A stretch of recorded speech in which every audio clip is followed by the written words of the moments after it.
Verse 9, because of transgression, an army was given over to the horn to oppose the daily sacrifices, and he cast truth down to the ground. He did all this and prospered. Then I heard a holy one speaking, and another holy one said to that certain one who was speaking, how long will the vision be concerning the daily sacrifices and the transgression of desolation, the giving of both the sanctuary and the host to be trampled underfoot? And he said to me, for 2,300 days, then the sanctuary shall be cleansed. Then the sanctuary shall be cleansed. So the sanctuary is referring to the temple, the Jews' temple. It'll be defiled, and then it'll be cleansed. And in the latter time of their kingdom, when the now we're moving up. If you notice, we're in verse 14 at the end of this slide, and then we're moving into verse 23. So we're looking forward. Again, he gets an interpretation. He gets a little bit more data. So we're skipping to that part. Daniel 8:23, and in the latter time of their kingdom, when the transgressors have reached their fullness, a king shall arise. This is the little horn, having fierce features, who understands sinister schemes. We're getting the style of this king. His power shall be mighty, but not by his own power. He shall destroy fearfully and shall prosper and thrive. He shall destroy the mighty and also the holy people. That would be who? Yeah, we're talking about the Jewish people here, right? This is the host we're talking about. These are the people that he's coming against. So this prophecy is specifically about a persecutor of the Jews. Through his cunning, he shall cause deceit to prosper under his rule, and he shall exalt himself in his heart. He shall destroy many in their prosperity. He shall even rise against the prince of princes, God, but he shall be broken without human means. And the vision of the evenings and mornings, which was told, is true. Therefore, seal up the vision, for it refers to many days in the future. That vision of evenings and mornings is the 2,300 days. In the Hebrew, it says 2,300 evenings and mornings. We translate it as days. So maybe referencing Genesis, where we read it was evening and morning, and then the first day, evening and morning, second day. Maybe a reference to that, or it could be reference to the sacrifices at the temple, because they had sacrifices in the evening and in the morning. But anyways, there's 2,300 of them. Okay, now let's take a breath. We're going to look at how this prophecy was fulfilled in the life of one horrible individual named Antiochus Epiphanes, or Antiochus IV is his real name. He gave himself the name Epiphanes. He lived about 215 to 164 BC. We know his death time, 164 for sure. 215 is a guess of when he was born. He was a king of the Seleucid Empire. So Alexander the Great's empire broke into 4 pieces. To the west, on your side it'll be, okay, so I'm trying to help you, but it hurt. Okay, so in the east, you had the Persians. That area that was taken over by Alexander became the Seleucid Empire. General Seleucus took it over. One of his, not a descendant necessarily who deserved the throne, but one of his descendants came and took over. He arose from the Seleucid horn, is what I'm saying. And we have that in verse 9, where it said, out of one of them came a little horn, which grew exceedingly great toward the south, toward the east, and toward the glorious land. Toward the south, that's Egypt. Antiochus, or Antiochus, depending on how you want to pronounce it, doesn't matter to me. This guy was the first of his Seleucids to actually take over Egypt. He actually successfully conquered Egypt, and that was kind of a big deal. He mainly did it so he could rob them, because that was his big thing. Wherever he went, he took your money. He was all into plundering. He was into plundering and financing whatever else he had going on, other things. He also was powerful, that's to the south, to the east, and so that would be in the land where he actually starts out. He's powerful in his own land, and also even extending his borders and fighting people on that side, on the east, and also the glorious land. Now, the glorious land would be Israel. This is clear. I mean, you can't read the Bible without coming to the conclusion that Israel is the center of the earth. As far as prophetically speaking, absolutely Israel is the center. And the glorious land, the beautiful land, the wonderful land, the promised land, and the most beautiful city or most wonderful city, of course, Jerusalem. So he's going to be powerful toward the glorious land. He will come in and attack Israel. What he did not threaten was Rome in the west. And it's interesting that there's no mention of him going towards the west. He's a little horn. He's a little guy. He was really short. Antiochus was only 3 feet 2. No, I'm just kidding. That's a lie. That would be funny. No, it's not that he's short. Rather, little meaning he was of small stature, of small power, but then he boasts great things. He becomes powerful. He came from a place of smaller stature. In fact, he was not supposed to be the king. He was not next in line. He was not in line at all. He was not supposed to be the king of the Seleucids. It's kind of interesting how it happened. So he's, I'll come back to that in a little bit. But he's made notable, but he comes from that small stature. He gains power through schemes, it says, verse 23 and 24. A king shall arise having fierce features, who understands sinister schemes. I like the S's in there. It just fits, a word painting as it is. His power shall be mighty, but not with his own power, or it's not power that belongs to him. So he gains power, but he's a usurper in a sense. He takes what doesn't really belong to him, and then he exercises that power. He doesn't own that power, but yet he uses it. So let me tell you a little bit about his background. Seleucus IV, he was the king at the time before Antiochus became king. Now, what happened was, that would be his brother. And what happened was, there was conflict between them and Rome. And sort of as insurance, they took Antiochus as a prisoner to Rome, sort of, keeping him close at hand, like an insurance policy against the Seleucid Empire, because Rome was sort of the big power in the land at this time.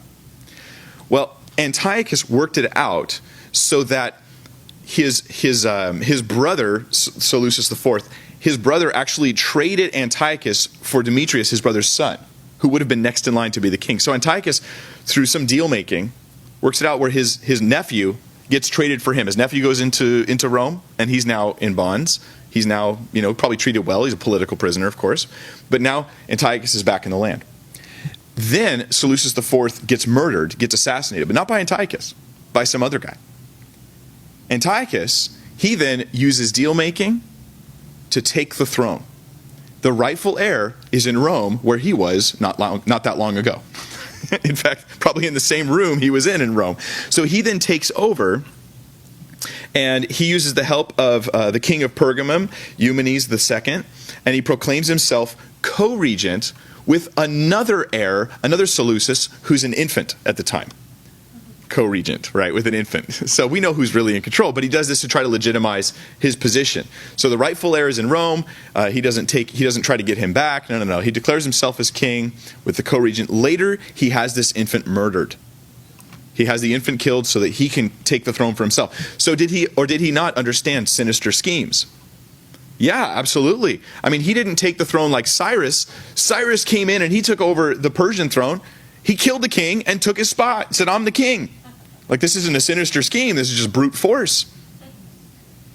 But this was different. This was all scheming and plotting and planning. Later on, when he takes Egypt, he doesn't actually take the capital of Egypt exactly. He sort of makes himself co-heir, co-regent with the king of Egypt, who he's related to, so that the Romans wouldn't get upset and come in and cause damage to him because of him expanding. So he works the politics. He's a politician. He's a politician. He would probably do well in our current political environment. So he definitely understands sinister schemes. This is the kind of thing he does. Also, it's toward the end of the Seleucid Empire, as it says in verse 23, in the latter time of their kingdom. Antiochus, he took over towards the end. It was when the Seleucids were beginning to be in decline. Rome, again, is a more dangerous power than the Seleucids are at this point in time. And after his time, shortly after his death, they lost Israel. By 130 BC, not long after he died, they lost all the lands west of the Euphrates. And when the Romans finally came in 64 AD and they took over what was left of the crumbling pieces of the Seleucid Empire, it wasn't even an empire anymore. So he really comes in, and his kingship is sort of the tipping point to say, and now the empire starts to fall apart after him. So it's in the latter time of their kingdom. That prophecy also fits Antiochus Epiphanes, or Antiochus IV. And in the latter time of their kingdom, when the transgressors are come to the full, a king of fierce countenance and understanding dark senses shall stand up. That's what Daniel 8 says about this little horn power. Notice how it says, in the latter time of their kingdom. Did Antiochus come in the latter time of Greece? Don't do this, Jay. Did he? This is Did he bad. come at the This is latter really time of bad, guys. Greece? Well, let's No, he see. didn't. Let's look at the He didn't even Seleucid get to half. kings. Well, let's He didn't get see. to Let's half. just see. Maybe I'm wrong. The first king, Seleucus number 1. Okay, all right. So that's the first king. Let's see what King Antiochus is, because right, he would have to come at the end of his kingdom, right?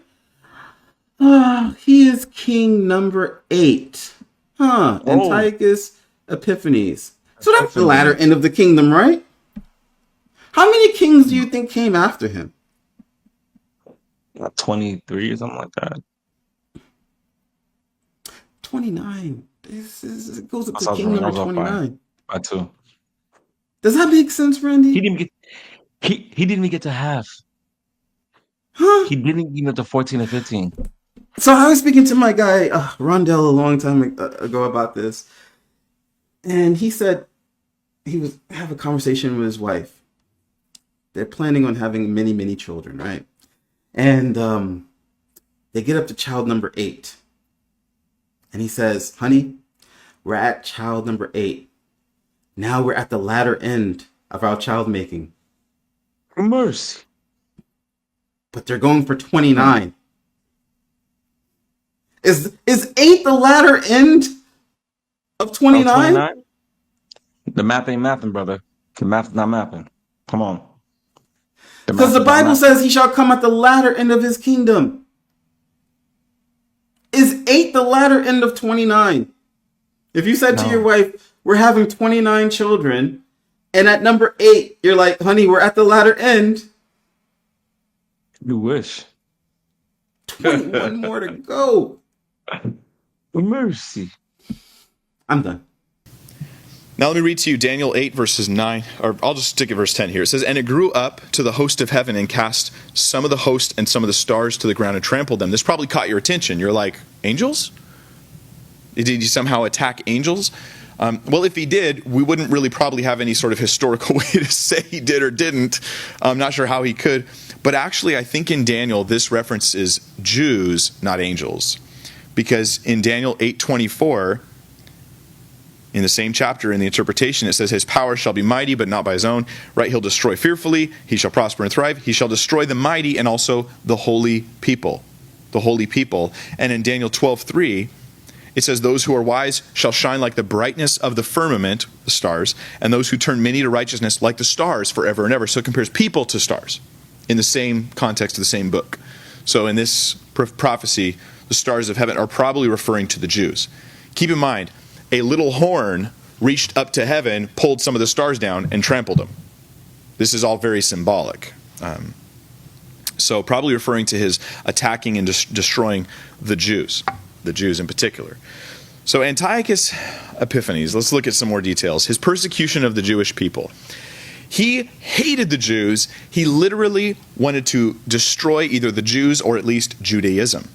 He tried to end the religion of Judaism, which if he was successful would mean that there would be no Christianity. Of course, I think there's good reasons why that couldn't happen.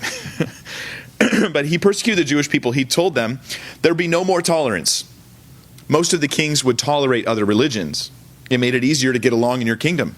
It made it easier if you, like Alexander the Great, I want to sacrifice in every temple I find. I want to give honor and obeisance to all the gods so that I can more easily, gather the people together under my banner. But not Antiochus. No, he was not interested in any of that. He destroyed copies of the Torah and commanded that they would all be burned. To destroy the Jewish Bible, get rid of it entirely. He forbid people to do what was written in the Torah. He said, you can no longer obey the Torah. He sold the high priest position twice. Once to a guy named Jason who came in and was basically trying to make the temple and all that happens there more Greek. And then to another guy, Menelaus, and this guy was even worse, so bad that the people revolted against him. And he was putting pagan altars and stuff like that in the temple. So he sold the position.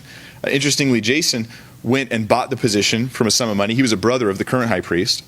And he bought it. He bought the position from Antiochus. And then he sent a messenger to pay some money to Antiochus. And that messenger, Menelaus, he paid more and bought the position out from under Jason. It's just a crazy situation of the things that went down. He commanded the Jews specific things. Jews, you are now commanded to eat pork. Yeah, he commanded the Jews to eat pork, to not circumcise their children, to worship and sacrifice to Zeus, or die. He was going to stamp out and destroy the Jewish beliefs and religion and people, their culture, if at all possible. He killed 40,000 Jews in just a 2-day period of time. His persecution of the Jewish people was intense. He was the BC Hitler. I mean, he just wanted to ruin and destroy. The Jews didn't call him Antiochus Epiphanes, they called him Antiochus Epiphanes, which means Antiochus the madman, the crazy man. And he was crazy. There are also specific prophecies that he fulfilled about the temple, specifically about the temple, interestingly. Let's read some of those. Because of transgression, an army was given over to the horn, that would be Antiochus, to oppose the daily sacrifices. There were daily sacrifices in the temple. That was the place for daily sacrifice. It didn't happen everywhere. It happened at the temple. And he cast truth to the ground. He did all this and prospered. Then I heard a holy one speaking, another one, holy one, How long will the vision be concerning the daily sacrifices and the transgression of desolation, the giving of both the sanctuary and the host to be trampled underfoot? And he said to me, for 2,300 days, then the sanctuary shall be cleansed. So this is all about the temple. He's going to stop daily sacrifices. There will be like a desolation, some horrible thing that makes the temple desolate. And then it makes it unclean because in 2,300 days, then it will be cleansed. So there's a prophecy about the stopping of sacrifices, a defiling of the sanctuary, and then a specific short period of time till it is then cleansed. That's interesting. Also, it says in verse 23 that he shall even rise against the prince of princes. Speaking of that his exaltation will come against God directly. He will directly attack the God of the Jews. He will come against this God. So as I said, specifically about the temple, he sold the high priest position. He did that twice. He plundered the temple. He went to the treasuries, took the money out, trying to use it to finance his other things that he had planned. He did put a stop to the daily sacrifices. We don't know what day this happened. We just know that he did. We don't have a date on it.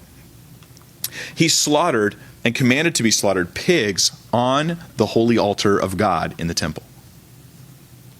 It was just to spit in the face of the Jewish people and, of course, in the face of God. He even put an icon of Zeus in the temple. And then he had sacrifices to Zeus in the temple. In fact, I'm showing you, so far I've showed you one side of a coin that has his face on it. Here's the other side of the coin. When you see this coin from Antiochus, it actually, on the flip side, there's a picture of Zeus. And the coin, it says, King Antiochus, God manifest, bearing victory. The picture is that of Zeus carrying Nike on his arm there, on his hand. That's Nike he's carrying, and she's the goddess of victory. Antiochus connected himself with Zeus. He called himself an incarnation or an appearance of Zeus. Zeus, of course, in these mythological, they would come and go and come and come. And when kings could attach themselves as an incarnation, it helped them gain power. We're not talking here about something like what Jesus said. This is a different kind of mythology thing going on. But this is what he did. And then he did what? He said, where God is worshipped in the temple will be the place where Zeus, who's connected to me, in my opinion, will be worshipped. He exalted himself against the prince of princes, against God. Pretty crazy. So he put up altars to Zeus in many places, and he commanded the people of Israel to give obeisance to Zeus. So there you go. He'll rise even against the prince of princes. And he said to me, verse 14, for 2,300 days, then the sanctuary shall be cleansed. And of course, later in verse 26, the vision of the evenings and mornings, which was told is true, therefore seal up the vision, for it refers to many days in the future. In Daniel's time, this would have been hundreds of years into the future. Antiochus was much, much later, of course, so many days in the future.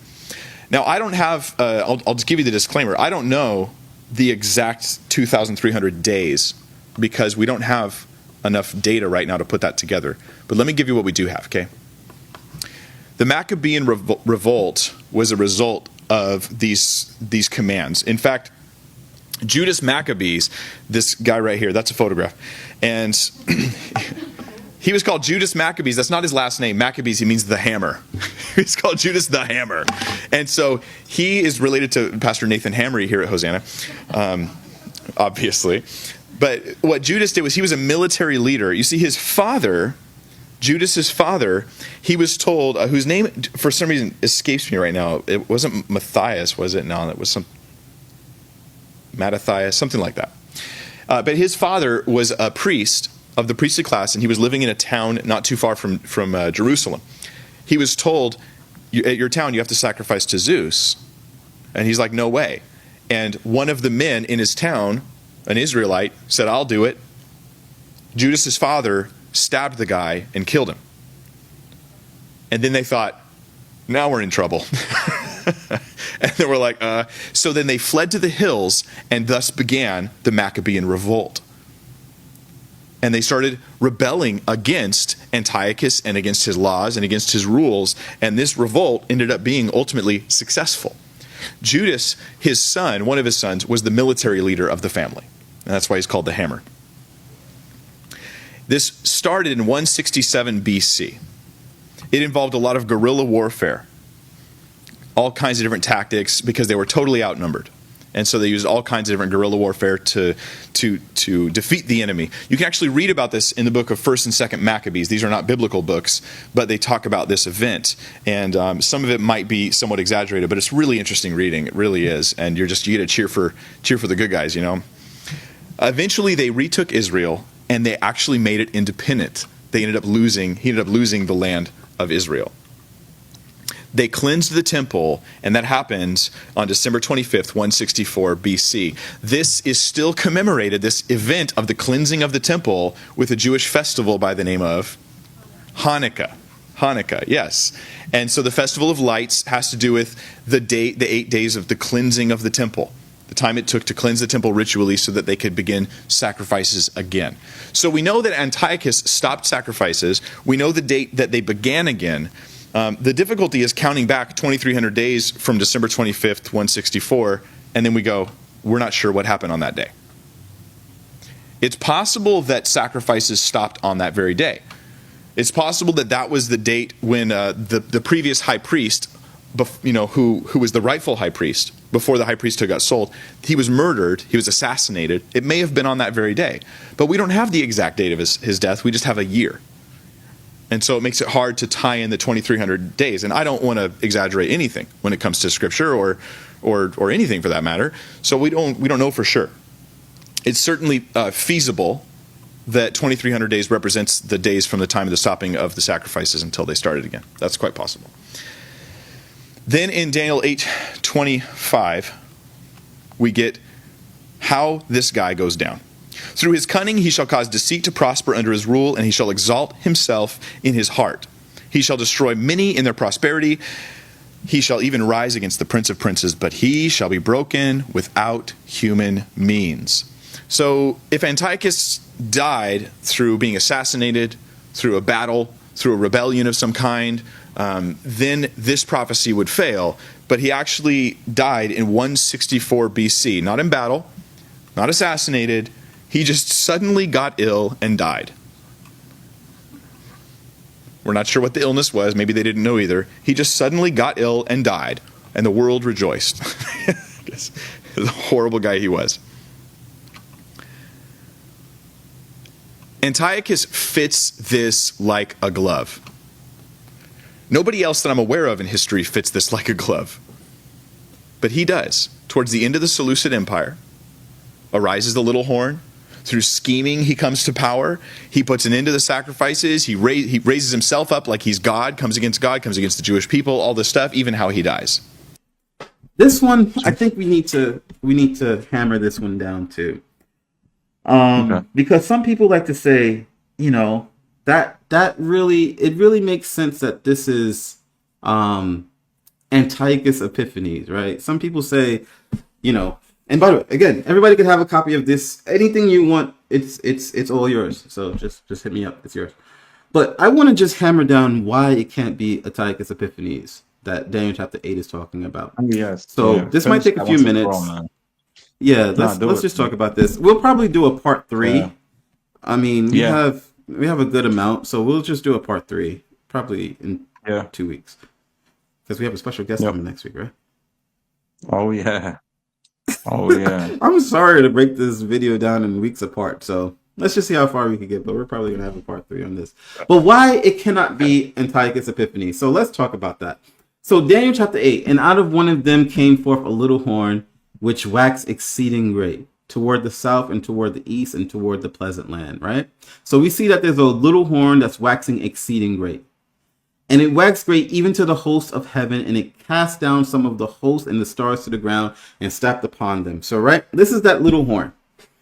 Let's keep in mind everything that this little horn is doing. Just walk with me. He's casting the host to the ground and the stars and stamping on them. Mm-hmm. He's magnifying himself to the prince of the host, which is Jesus, right? Who's the prince of the host? Randy. Who's the prince of the host? Christ. So from that, if he's magnifying himself to the prince of the host, Yeah. how could that be Antiochus? Anyway, just Christ. questions. And by him the daily sacrifice was taken away. And the place of his sanctuary was cast down. Yeah. Wait, hold on. The place of his sanctuary was cast down? The prince of the host. The place of the prince of the host? Does Christ have a sanctuary? I think so. I think Christ has a sanctuary that he's a high priest of. What do you say? Come on, preacher. I agree 100%. So from this verse alone, I think we're pretty much done here. Like, how can this be Antiochus Epiphanes? Jesus was not a high priest at the time of Antiochus Epiphanes. But anyway, we'll just go on. And the host was given him against the daily sacrifice by reason of transgression, and he cast down the truth to the ground, and he practiced and prospered. So he came near where I stood, and when he came, I was afraid and fell upon my face, and he said unto me, Understand, O son of man, for at the time of the end shall be the vision. The time of the end shall be this vision? And he said, Behold, I will make thee know what shall be in the last end of the indignation, for at that time appointed shall the end be. So this is the end time. Yeah. So this is an end time prophecy. Was Antiochus Epiphanes in the end times? Is it the 1798? Was he there? I think so. So let's just summarize everything we just read. Verse 9, he waxed exceeding great. He cast down some of the hosts and the stars to the ground and stamped upon them. He magnified himself even to the prince of the hosts. We understand that to be Jesus. By him the daily sacrifice was taken away. The place of his sanctuary was cast down. We understand Jesus' sanctuary would be the heavenly sanctuary. If it's talking about Jesus as the prince of the hosts. I know of no other prince of the hosts. A host was given him against the daily sacrifice by reason of transgression. It cast down the truth to the ground. It practiced and prospered. And it would be happening until the time of the end and the last indignation. Keep all these points in mind. Check this out. Now let's compare that to Daniel chapter 11. Is there a match? Daniel chapter 11 says, Then shall stand up in his state a raiser of taxes in the glory of the kingdom, but within a few days he shall be destroyed, neither in anger nor in battle. Who was the raiser of taxes that was raised up? You know the raiser of taxes that was raised up? The Bible says, And there went out a decree from Caesar Augustus that all the world should be taxed. Luke chapter 2, verse 1. That was the time of Jesus. Right? Yep. And in his estate shall stand up a vile person to whom they shall not give the honor of the kingdom, but he shall come in peaceably and attain the kingdom by flatteries. Tiberius was the king that came after Augustus Caesar. Right? It says, Now in the 15th year of the reign of Tiberius Caesar, Pontius Pilate being governor of Judea, and Herod being the tetrarch of Galilee, and his brother Philip, the tetrarch of Iturea, and through the region of Trachonitis and Lysanias, the tetrarch of Albany. Right? We get the point. Tiberius. And with the arms of a flood shall they be overflown from before him, and shall be broken also the prince of the covenant. So during this time of these kings that raises taxes, the prince of the covenant is broken. Who's the prince of the covenant? Christ. Yes, Jesus Christ, right? Because the Bible tells us the covenant of the Messiah, the Prince. It says, know therefore and understand that from the going forth of the commandment to restore and rebuild Jerusalem unto Messiah, the Prince, shall be 7 weeks, right? Daniel chapter 9. He shall confirm the covenant with many for 1 week. He's the one that confirms that covenant, Jesus Christ. So therefore, we understand Daniel chapter 11 in the 20s and those verses, it's talking about a time of Christ. Now, notice what happens with the power after that. Mm-hmm. Was Antiochus before Jesus or after Jesus? Before. So then these people are coming after Jesus. Arm shall stand on his part, talking about the king of the north. Hey, didn't it say that in Daniel 8? Arm shall stand on his part, and they shall pollute the sanctuary of strength. Didn't it say that in Daniel 8? And shall take away the daily sacrifice. Didn't it also say that in Daniel 8? And shall place the abomination that makes desolate. And some of them with understanding shall fall to try them and to purge and to make them white even to the time of the end. Didn't it say that in Daniel 8? Mm-hmm. So therefore, Daniel 11 is speaking of the same power as Daniel chapter 8, putting it after the time of Jesus. How can this be Antiochus Epiphanes? And the king shall do according to his will. He shall exalt himself and magnify himself above every god, and shall speak marvelous things against the God of gods, and shall prosper till the nation be accomplished. For that is determined shall be done. These are the exact same words of Daniel chapter 8.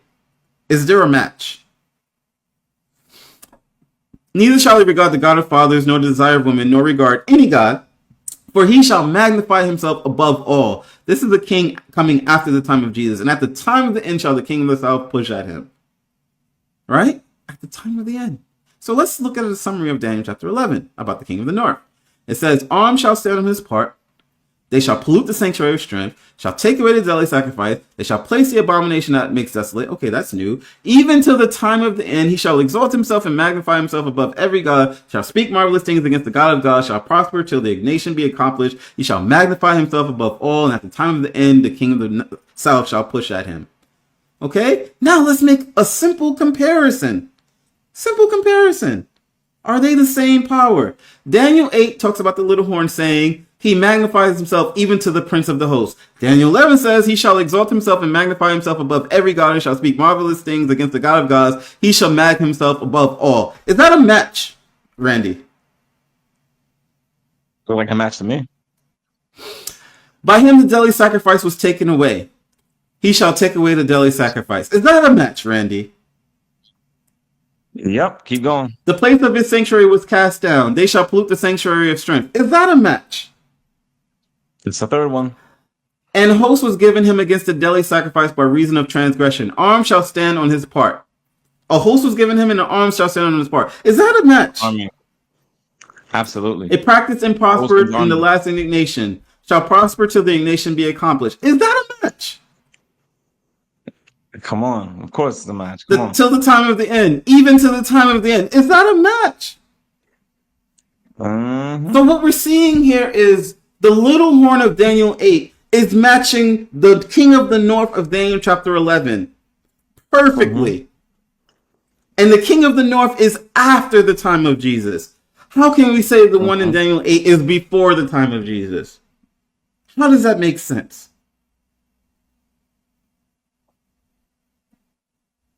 They are the same. How could this be Antiochus? Let's go on further. The abomination of desolation. Jesus spoke about the abomination of desolation. When you therefore shall see the abomination of desolation spoken of by Daniel the prophet stand in the holy place, whoso readeth, let him understand. Jesus was telling us that that king of the north will do an abomination of desolation after him. Yeah. How can that be Antiochus?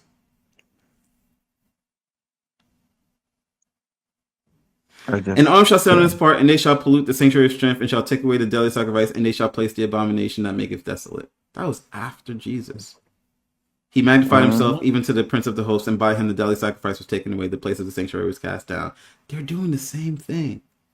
So therefore, this little horn, Daniel chapter 8, has to be talking about events after Jesus. And this is why we can say with surety that the 2300 day prophecy is dealing with years.